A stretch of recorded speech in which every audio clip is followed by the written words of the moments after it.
పవన్ కళ్యాణ్ గారికి ballot number 4 గాజు glass గుర్తుకు ఓటు వేసి 1,00,000 ఓట్ల మెజారిటీతో గెలిపిద్దాం. అన్నా మీది ఎవరు? ఎవరు మీది? కడియం నుంచి వచ్చామన్నా. మీ కడియం కాదు, మామూలుగా ఆంధ్రప్రదేశ్ రాజధాని ఇది. రాజధాని ఎక్కడ ఉందన్న? రాజధాని మొత్తం తీసుకెళ్లి బ్యాండ్ షాప్ లో పెడితే జగన్ అన్న రాజధాని లేకుండా ఉన్నాం. కుర్రోళ్ళకి ఎటువంటి జాబ్ క్యాలెండర్ విడుదల చేస్తానన్నారు. జాబ్ క్యాలెండర్ లేదు, ఏమీ లేదు. ఇన్ని సంవత్సరాలు అయింది. హామీలన్నీ కూడా 90% అమలు చేస్తాం అంటున్నారు. కానీ ఏది కూడా ఎక్కడ కూడా అమలు చేయలేదు. యూత్కి ఎక్కడ కూడా జాబ్ క్యాలెండర్ రిలీజ్ చేయలేదన్న. అమరావతి ఎక్కడ ఉందంటే ఏ రాష్ట్రంలో అడిగినా సరే చెప్పలేని పరిస్థితిలో ఉన్నాం మనం. ఇప్పుడు అంత దౌర్భాగ్య స్థితిలో తీసుకెళ్ళిపోయారు జగన్ గారు. అంటే ఇక్కడ జాబులు లేక యూత్ మొత్తం వలస వెళ్ళిపోతుందని చెప్పి అన్నారు. నిజమేనా? బెంగళూరు, హైదరాబాద్ ఇలా? అవునన్న. జాబులు లేక డిగ్రీ బీటెక్లు చేసుకున్న వాళ్ళు కూడా చెన్నై అలాగే ఇలా వెళ్ళిపోయి టాప్ పని చేసుకునే పరిస్థితికి తీసుకొచ్చాడన్న జగన్ గారు.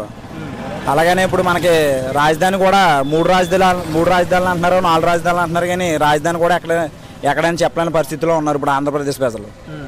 అంటే ఇక్కడ ఉద్యోగాల కల్పన కూడా బాగానే జరిగిందని చెప్పి జగన్ గారు అంటున్నారు కదా. ఇక్కడ మనకి సచివాలయం జాబులు కానీ, లేకపోతే ఇక్కడ మనకి గ్రామ వాలంటరీ కానీ, అలాగే చాలా ఉద్యోగాలు కల్పించని చెప్పి అంటున్నారు. అవి కల్పితలేం కదన్న. వాళ్ళందరూ వాళ్ళ కార్యకర్తలు అన్న. వాళ్ళ కార్యకర్తల గురించి వాళ్ళ కార్యకర్తలుగా మలుచుకోవడానికే తప్ప అవేమో 5,000 జాబ్ ఏం సరిపోద్ది అన్న. వాళ్ళ ఇంట్లో కుటుంబ పోషకానికి ఉపయోగపడద్దా, లేకపోతే వాళ్ళ డైలీ ఖర్చులకి ఉపయోగపడద్దా? నెలకు 5,000 వస్తే ఏ మూలకి వస్తాయని అసలు. రైట్. అంటే ఇప్పుడు మీది పిఠాపురం అని చెప్పి కడియం అని చెప్పన్నారు కదా. కడియం నుంచి పిఠాపురం రావాల్సిన కార్యక్రమం ఏంటి?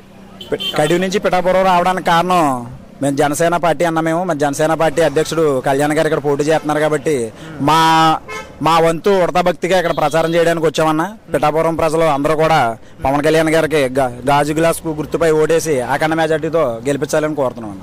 అంటే మీరు ఇక్కడ ఏమన్నా ప్రజలతో ఎవరితో ఇంటరాక్షన్ అయ్యారా? ఎలాగుంటుంది అని చెప్పి ఎవరితో మాట్లాడారా? వచ్చి దారిలో 2-3 చోట్ల ఆగేమన్నా. కిల్లి కొట్టు దగ్గర ఇలాగా జనాలు అక్కడ పెద్దలు గట్ట కూర్చున్నాను సెంటర్లో.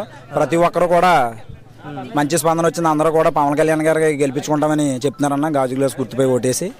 అలాగే మిగతా ప్రజలు కూడా అందరూ కూడా గాజు గ్లాస్ గుర్తుపై ఓటేసి పిఠాపురం ప్రజలు, అలాగే జనసేన ఎక్కడెక్కడ పోటీ చేస్తుందో 21 చోట్ల 2 ఎంపీ చోట్ల కూడా అందరూ కూడా గ్లాస్ గుర్తుపై ఓటు వేసి కళ్యాణ్ గారిని అలాగే ఇతర నాయకులను కూడా అఖండ మెజార్టీతో గెలిపించి ఎన్డీఏ కూటమిని విజయపథంగా తీసుకెళ్తారని కోరుతున్నాం. Right. Thank you. Okay, thank you.